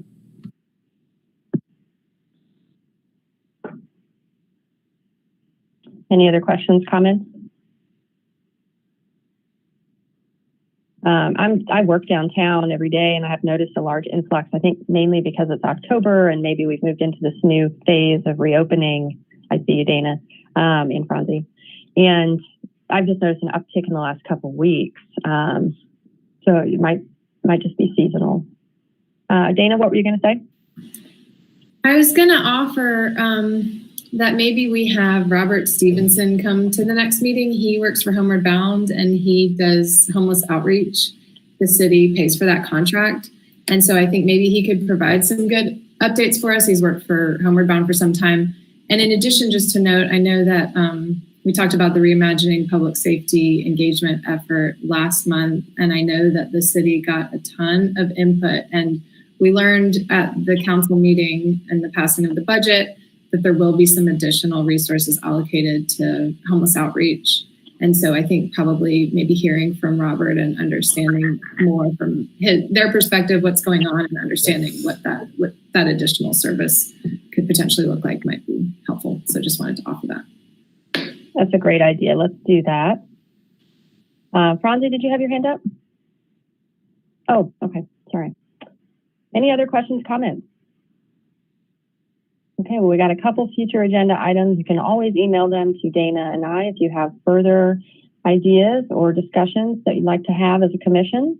And I believe that is a wrap. I see a couple cats entering the stream. We better wrap it up.